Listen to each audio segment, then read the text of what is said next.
छे तेजों में अपार, परम पुछ पावन परम तुझको है नमस्कार।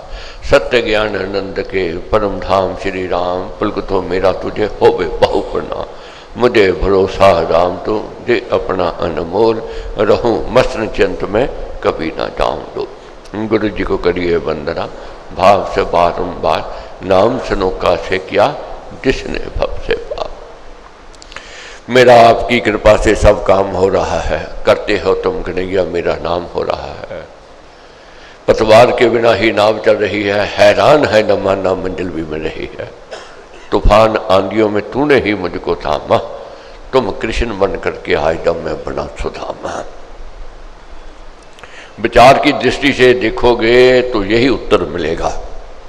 करने वाला, करवाने वाला वह मालिक है, वह परमेश्वर है, हम तो केवल एक निमित्त मात्र है। जब तक ये भाव रहता है कि हम निमित्त मात्र हैं, तब तक जीवन सुखमय है। जब ये भाव आ जाता है कि मैं करने वाला हूं, मैं चलाने वाला हूं, वही से दुख आरंभ हो जाता है। आज हमने पीछे चलना है अतीत की ओर, अपने बचपन की ओर। पहले सुख ज़्यादा था, आज सुख ज़्यादा है, आज इसका निरीक्षण करेंगे। ठीक है, आज सुख के साधन तो बहुत है, मगर सुख का अभाव होता जा रहा है। सुख के साधन बहुत है, सुख से दूर भागते जा रहे हैं। आज कौन सा रोग लग रहा है? खुशहाली का नहीं, डिप्रेशन का रोग लग रहा है। घर घर में डिप्रेशन ने अपनी जगह बना ली है। ये हमें बर्बादी की ओर ले जा रहा है। अतीत में संगठित परिवार थे, आज बिखराव हो रहा है, घर बिखर रहे हैं।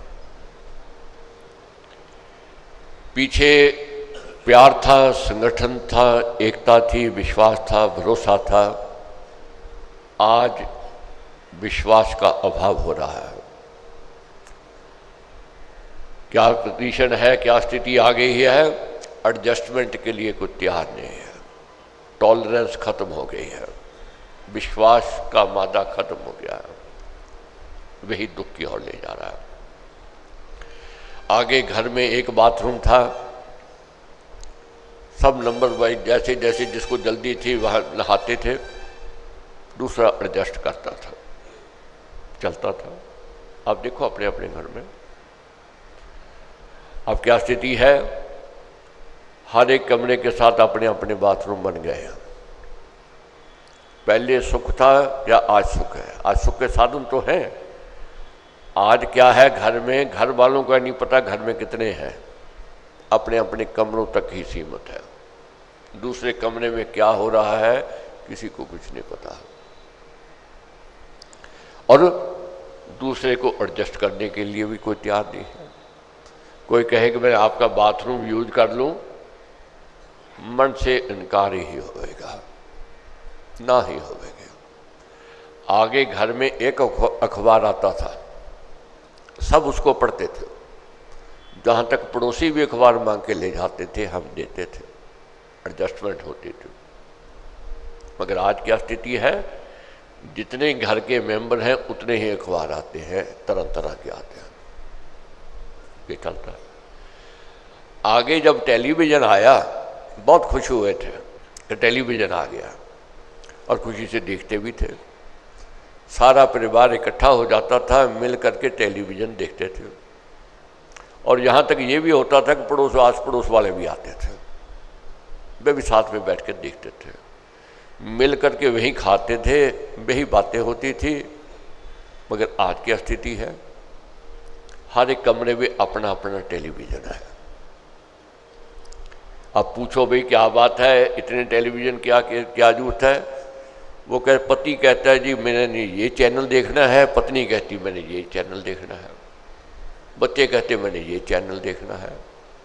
और इस चैनल के झगड़े से ही बात से झगड़ा शुरू हो जाता है। आगे कभी हुआ ऐसी बात? नहीं। चैनल एक था, एक में पिक्चर आती थी, एक में जहाँ कोई बैंक की बात आती थी, सब मिलकर के उसको देखते थे। उस समय एकता थी, विश्वास था, भरोसा था। आज क्या स्थिति है? टेलीविज़न तो हर एक कमरे में आ गया, मगर आज और स्थिति बिगड़ रही है। पति पत्नी का अलग चैनल है, अलग टेलीविज़न चाहिए। एक दूसरे को एडजस्ट करने के लिए कोई तैयार नहीं है। कोई कहता है कि मैंने अब सोना है, वह सोने नहीं देगा, मैंने ये देखना है, वो करना है। आगे घर में एक सब्जी बनती थी, सब मिलकर के उसको दाल सब्जी रोटी खाते थे। आज जितने परिवार के सदस्य हैं सबकी पसंद की अलग अलग सब्जी बनती है। नहीं बनी तो झगड़ा, घर में कलेश शुरू हो जाता, मनमुटाव शुरू हो जाता। आगे घर में एक साइकिल था, मैंने तो वो भी युग देखा है जब साइकिल थे, हम साइकिलों पर जाते थे। ऐसी एडजस्टमेंट थी कि दूसरे को चाहिए, ठीक है आप एडजस्ट कर लिया, उसने कह दिया मैंने आज जाना है, तो दूसरा मान लेता था उसी में। फिर स्कूटर आया, स्कूटर जब आया तो एडजस्टमेंट होने लगी आपस में परिवार में कि इस रविवार को वो जावेगा, दूसरे को वो जावेगा, या शनिवार को जावेगा, दूसरा रविवार को जावेगा। आपस में एडजस्टमेंट थी, चलता था। स्कूटर के बाद गाड़ी आई, एक परिवार में एक गाड़ी, आपस में एडजस्टमेंट थी। आज मैंने जाना है, कल तूने जाना है, परसों चौथा जावेगा, ये बात चलती थी, एडजस्टमेंट थी, प्यार से रहते थे। याद करो अपने अपने परिवार में, अपने अपने घर में, खुद उत्तर मिलेगा। आज क्या स्थिति है? अलग अलग स्कूटर चाहिए, अलग अलग कार चाहिए, और अलग अलग कार चाहिए और अलग अलग मॉडल की चाहिए। सुख के साधन तो आ गए, गाड़ियां आ गई। आज गाड़ियां खड़ी करने की घर में जगह नहीं है, सड़कों पर खड़ी हैं गाड़ियां, इतनी गाड़ियां हो गई।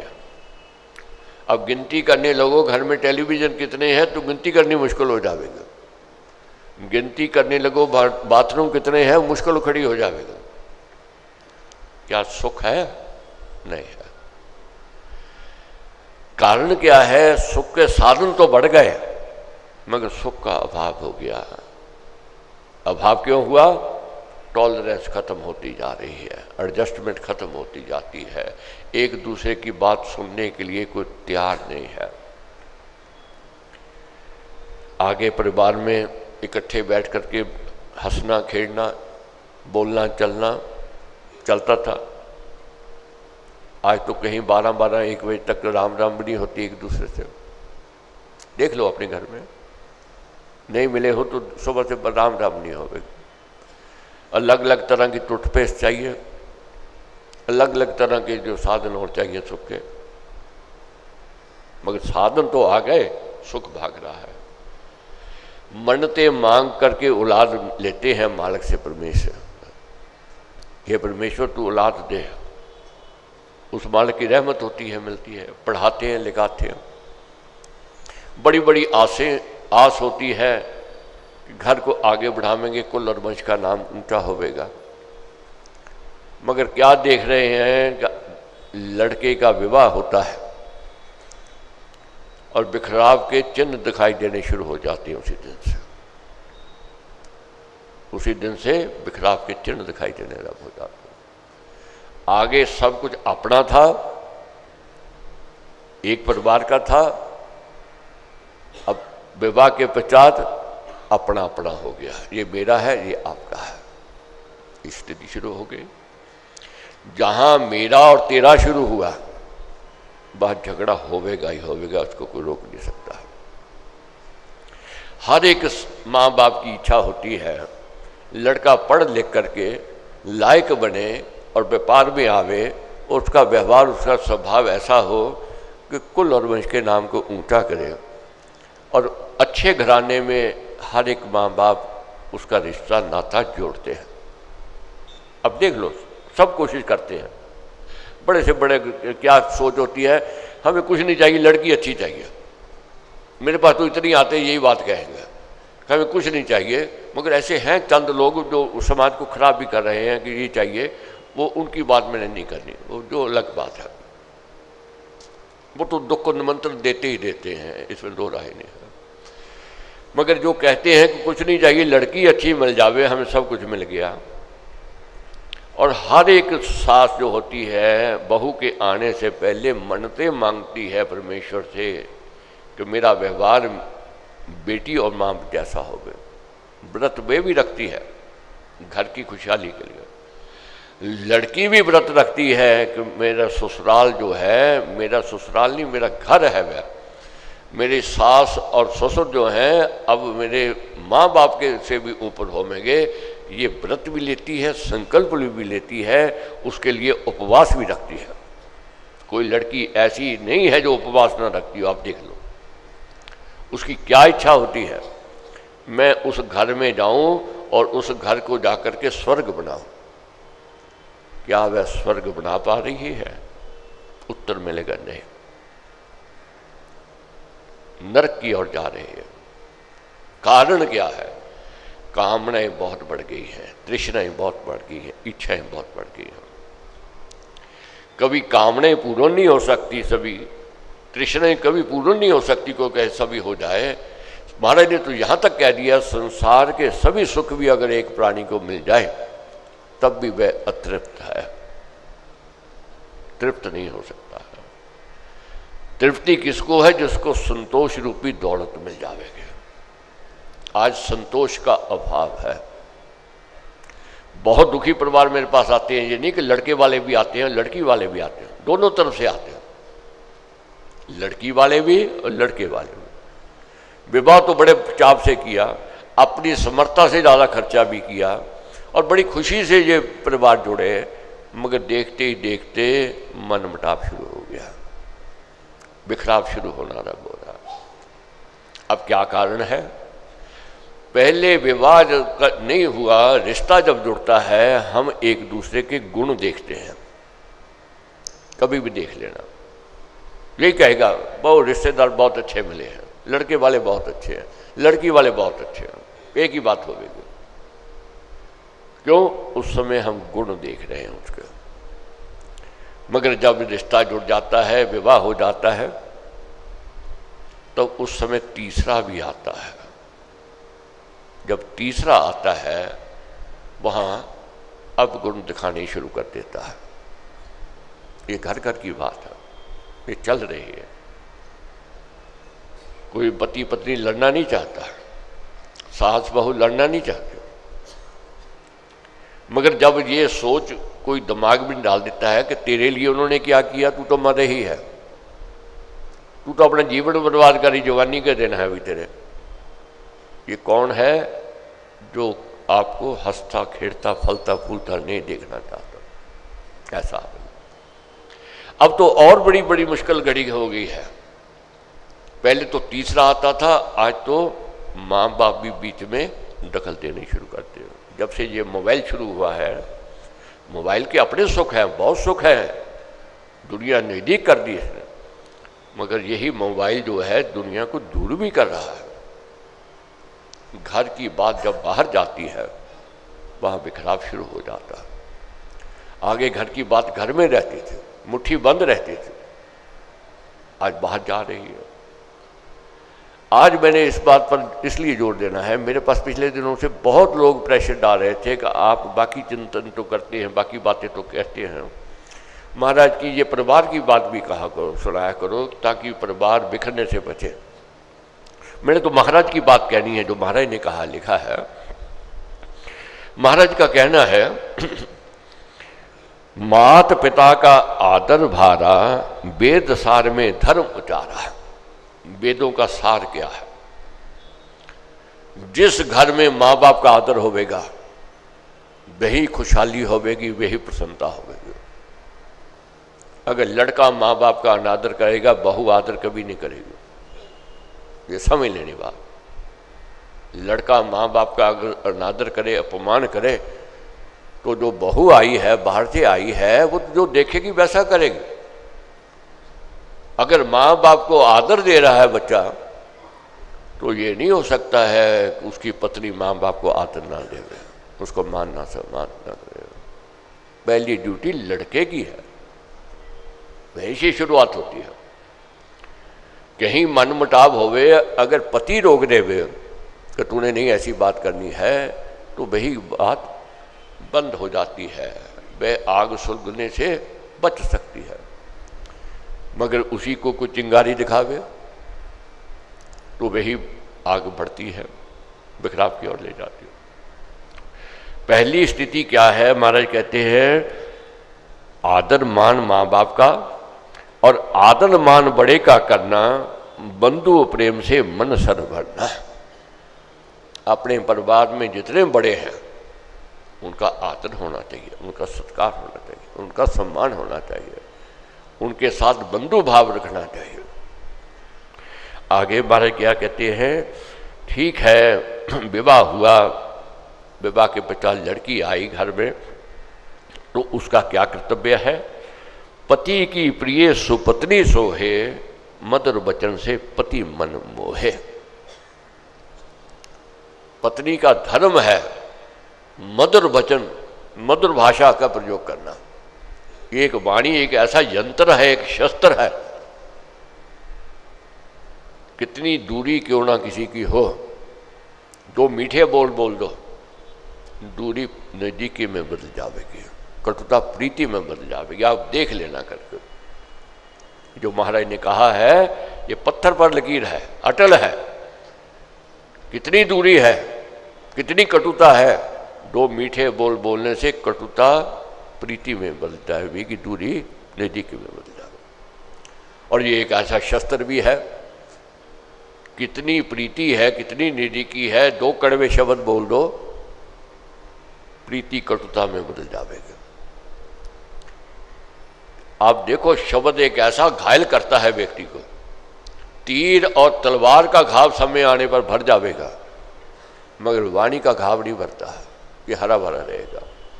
5 साल 10 साल क्या 20 साल पहले भी किसी ने आपका अपमान किया हो, आपका अनादर किया हो, जब भी उसकी याद आवेगी वह दृश्य आपके सामने होगा, उसने मेरा अपमान किया था, मेरा अनादर किया था। कभी भी देख लेना, नहीं याद आई कोई बात नहीं, कभी आमना सामना हो गया तो समझ लो पहले दृश्य वही आवेगा, बाकी तो बाद में बात आवेगी कि मेरा अपमान किया था। घायल हुआ है तलवार से, तीर से, एक समय में घाव देखोगे तो घाव दिखाई नहीं देगा, मगर वाणी का घाव एक ऐसा घाव है ये सदा हरा भरा रहता है। इसलिए तोल करके, सोच करके, विचार करके वचन निकालने चाहिए, इसका ध्यान रखना है महाराज कहते हैं। और महाराज कहते हैं जैसे पति की सती सुशीला हो गुणवाली, धर्मरता गुणगण की लाली, कर्म परायण कुशला नारी, सुरु गृहिणी गुण केसर क्यारी। जो गृहिणी है, अगर उसने सुख को प्राप्त करना है, घर को स्वर्ग बनाना है, उसको पति का अनुसरण करना ही पड़ेगा, पति के साथ चलना ही पड़ेगा।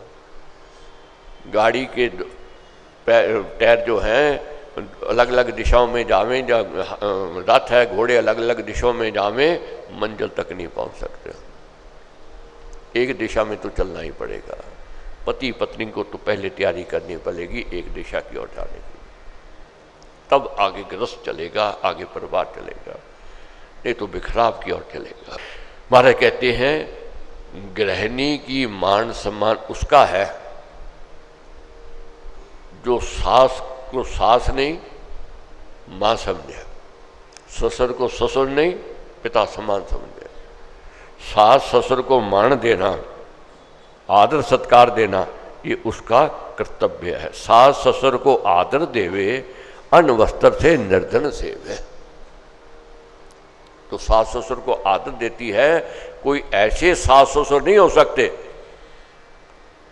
कि उसका अनादर करें। आपके कोई भी दूरी का है, आपसे कटुता रखता है, आपको चरण वंदना करता है, आप कभी नहीं हो सकता उसको ठुकरा दो। अगर ठुकराते हो अंदर आपको धत्कारेगा। आपके चरणों में कोई गिरता है, आशीष नहीं भी देना चाहते हो, आपका मन पसीज जाएगा, आप देख लेना, इसको कोई रोक नहीं सकता है, पसीज जाएगा उसी समय। तो इसलिए महाराज कहते हैं सास ससुर को आदर देवे, अन्न वस्त्र से निर्जन सेवे, घर आदि कर स्वच्छ सवारे, पशु पालना कर्तव्य धारे, नाना पाकी सुविधा जाने, रचे पदार्थ सब मन भाने, ग्रह कर्म में हो हित करनी, निपुण सियानी पति अनुसरने। निपुण होवे काम में और पति का अनुसरण करने वाली होवे, उसके घर में कभी दुख नहीं आ सकता है, उसके घर में सुख ही रहेगा, उसके घर में नरक नहीं, उसके घर में स्वर्ग ही स्वर्ग होगा। महाराज कहते हैं जहाँ एकता नहीं है, जहाँ विश्वास नहीं है, जहाँ भरोसा नहीं है, वहाँ बिखराव होवेगा ही होवेगा, उसको कोई रोक नहीं सकता है। तो कैसे महाराज का समझाना है, कहना है, अपने भीतर से हिले उबल डूबते दीप, अपने घर को आग से अपना जलाए दीप। बड़े बड़े जहाज अपने दीपक से ही जल जाते हैं, डूब जाते हैं। क्यों? जब दीपक जो जलता है जहाज के अंदर, अगर उसको संभाल के नहीं रखें, उसकी देखभाल नहीं करें, वही आग का कारण बन जाता है। इसी प्रकार अपने परिवार में जब बच्चों की देखभाल नहीं करते हैं, अपने हाथ में नहीं रखते हैं, आज बच्चे हाथ से निकल रहे हैं, इस कारण नहीं निकल रहे हैं कि उनकी सोच गलत है, इस कारण निकल रहे हैं कि हम उनकी सोच को समझ नहीं पा रहे हैं। हम अपने अनुसार चलाना तो चाहते हैं, मगर नीति जो रीति है वो गलत है, उससे बिखराव हो रहा है। इसलिए महाराज कहते हैं कि अपने भीतर से हिले उबल डूबते दीप, अपने घर को आग से अपना जलाए दीप। और अपने घर की अति कला बड़ी करे घर हान, अपने तन की उष्णता बढ़कर हरती प्राण। अपने घर की कला महाराज कहते हैं वह हानि पुचावेगी पुचावेगी, नुकसान देवेगी देवेगी। जिस घर में कला होवेगी वहां लक्ष्मी का वास नहीं हो सकता, लक्ष्मी नहीं रहेगी। अब कला तो राम जी के घर में भी आई, जानना है समझना है, वहां भी आई, ये प्रभाव है, ये आती ही आती है।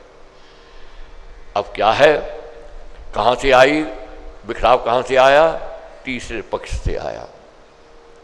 तीसरा पक्ष कौन था? मंथरा थी। मंथरा ने किसका मन बदला? रानी कैकेयी का बदला। रानी कैकेयी का मन बदला, घर बिखर गया। मगर मालिक की रहमत क्या थी? चारों भाइयों में एकता थी और चारों भाइयों की पत्नियों में एकता थी। वे फिर एकदम मिल गए, एक हो गए। जब बिखराव आया, वही अयोध्या जो रानी थी और वही अयोध्या खुशहाल से भरी हुई थी, मगर जब बिखराव हुआ वह सुहागन की बजाय क्या बन गई? विधवा के समान हो गया, वीरानगी आ गई वही अयोध्या में। मगर फिर जब आपस में परिवार सारा मिल गया, संगठन हो गया, एकता हो गई, विश्वास हो गया, भरोसा हो गया, वही दीपमाला हुई, वही जगमग हुई, वही प्रसन्नता आ गई। तो इसलिए हमारे क्या कहते हैं, आपस की ही फूट से गए कोटगढ़ टूट, धन संपद सब ले गए चोर लुटेरे लूट। आपस की जब फूट होती है, कितने बड़े बड़े घराने टूटते दिखाई दिए, बिखरते दिखाई दिए, चूर होते दिखाए हुए हैं, और चोर लुटेरे आते हैं, लूट कर ले जाते हैं। शोभे मोती अखंड ही, फूटे का क्या दाम, फूट में जाती हो रहे पर पैरों का जाम। परिवार तो परिवार, जिस जाति में, जिस समाज में, जिस धर्म में फूट हो जाए, उसकी बढ़त रुक जाएगी। अखंड मोती ही शोभा देता है, उसी की शोभा है, उसी का मान सम्मान है। टूटे हुए फूटे हुए मोती को मनुष्य माना जाता है। और इसी प्रकार जो परिवार टूट जाते हैं तो क्या कहते हैं, अगर माँ बाप का नहीं हुआ तो किसका होवेगा? क्या कहते हैं, अगर गुरु का नहीं हुआ तो किसका होवेगा? अगर गुरु का नहीं है, जब माँ बाप का नहीं है, कोई विश्वास करने वाला नहीं है, विश्वास नहीं करेगा, भरोसा नहीं करेगा। इसलिए माँ बाप को तो बनना ही पड़ेगा। माँ बाप को भी वही मान सम्मान देना पड़ेगा जहाँ उचित है, कहाँ संभव है, उनको भी अपनी अनदेखी नहीं करनी पड़ेगी। बुरी घरेलू फूट है, खोल दिखावे पोल, कार्य सारे नष्ट कर रखती नाम ना मोल। घर की फूट तो इतनी बुरी है, कितना ऊंचा घराना हो उसका नाम खत्म हो जाता है। कौरव कितने बड़ा कुटुंब था, फूट के कारण बिखर गया। रावण का कितना बड़ा कुटुंब परिवार था, कितनी बेशुमार दौलत थी, सोने की लंका थी, बिखर गई सब, फूट के कारण निकल गए। तो इसलिए हमारा कहते आपस में मिलकर रहो राम भजोले नाम, एकता बने अभंग तब आत्मा पाए विश्राम। आपस में मिलकर के जब रहोगे तो क्या है, आत्मा पाए विश्राम, तब शांति आवेगी। आज क्या है, अशांति ही शांति है। अशांति का कारण है आपस में बिखराव हो रहा है, आपस में दूरियां हो रही हैं, एक दूसरे को एडजस्ट करने के लिए कोई तैयार नहीं है, टॉलरेंस पावर खत्म होती जा रही है। ये अशांति का कारण बना हुआ है। सबसे हिल मिल जुल कर रहो, भक्ति प्रेम कर मेल, 4 दिनों का खेल है करो ना ठेलम ठेल। कितनी लंबी जिंदगी है, गिनती करके देख लो। ज़्यादा से ज़्यादा मनुष्य की 100 साल की उम्र कही गई है, मगर आम एवरेज जो गिनते हैं 70 की, 65 की, 80 तक गिनते हैं। अगर 70 की उम्र गिन लें, 35 साल तो सो करके गवा लिया, आधे तो निंद्रा में चलेगा, और 20 साल पढ़ने लिखने में, कुछ बनने में, समझ में निकल गया, तो कितने हाथ में रह गया, 15 साल हाथ में रह गया। कोई लंबी चौड़ी जिंदगी नहीं है। यही साल लड़ झगड़ करके निकाल दिए तो क्या बुद्धिमता है, क्या समझदारी है? ये बुद्धिमता नहीं, समझदारी नहीं है। इसलिए हमारा कहते 4 दिनों का खेल है करो ना ठेलम ठेल, अपने सम सब समझिए सभी राम के पूत, बनिए माला मेल में काम मदर वो सूत। जैसे सूत्र हो जो होता है, मन के बिखरे हुए होते हैं, मगर सूत्र क्या काम करता है, सब बिखरे हुए मोतियों को इकट्ठा कर देता है, माला बना देता है, सबको एक कर देता है।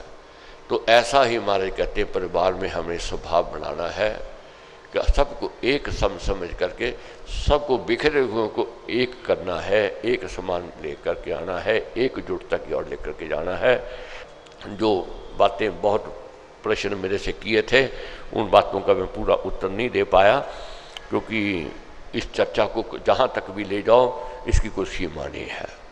बस यही ख़त्म करना है, जहाँ संगठन एकता राजे वही राज लक्ष्मी विराजे।